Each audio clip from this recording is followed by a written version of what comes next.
Welcome back. Today we will discuss about neo-functional theory of social change given by Paul Coulomb. Coulomb explained the neo-functional theory of social change based on the orientations of neo-functionalism. Now, neo-functional explanation of social change is a critique to the functional explanation of social change which is given by Spencer and Parson.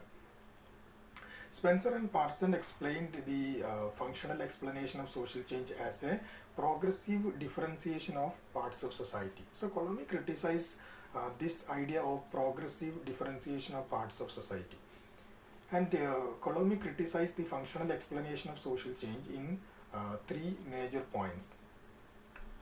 The first criticism is that Coulomb argues that the functional explanation to social change is highly abstract and general, and therefore it lacks empirical details in the form of description of concrete groups undergoing the process of differentiation.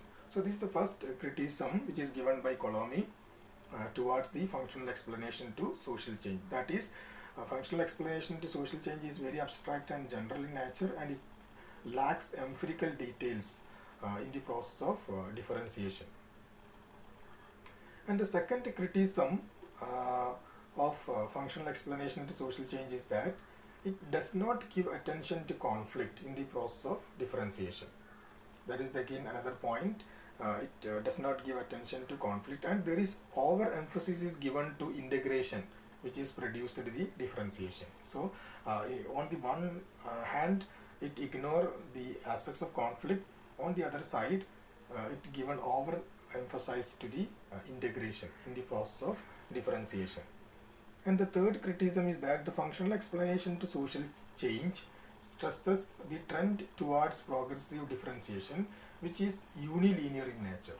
So it's given more importance to the trend towards progressive differentiation, which is unilinear in nature, but at the same time does not pay attention to the reversal of this trend, which is not unilinear and may be called the de-differentiation. So that is the third major criticism of functional explanation to social change. That is, it's given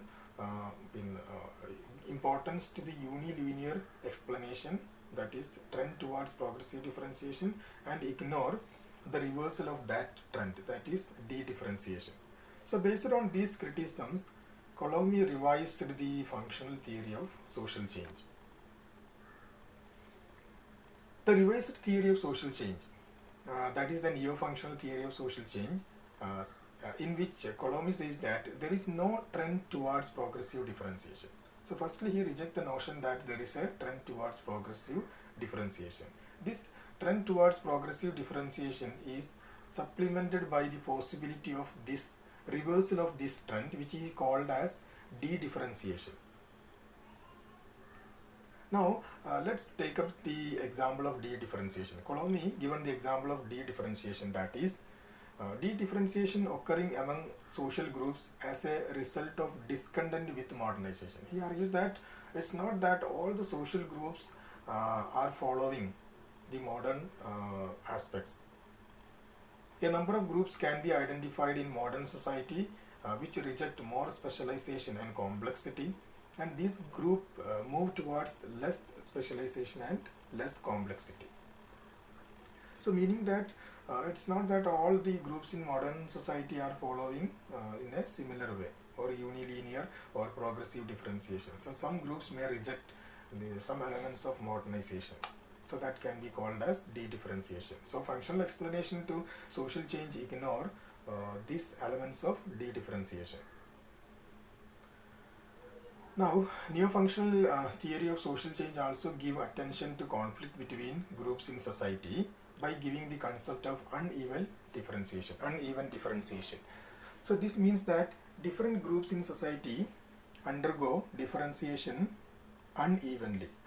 For instance, some groups differentiate more easily, and these may be identified as instigators of change. So some social groups in society, they may accept the modernization in a very fast manner, so they may differentiate very easily, more easily, and they can be called as instigators of change.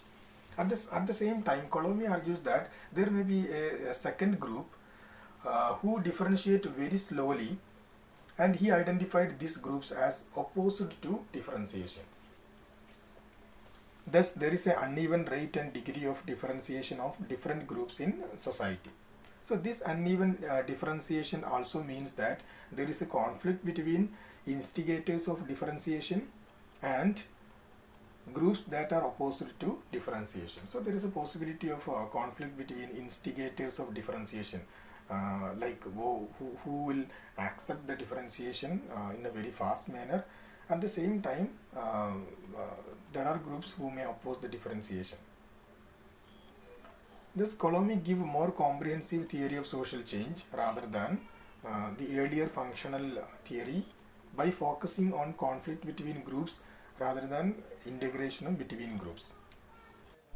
This is a very brief explanation about neo-functional theory of social change. Please like and subscribe my channel for similar videos.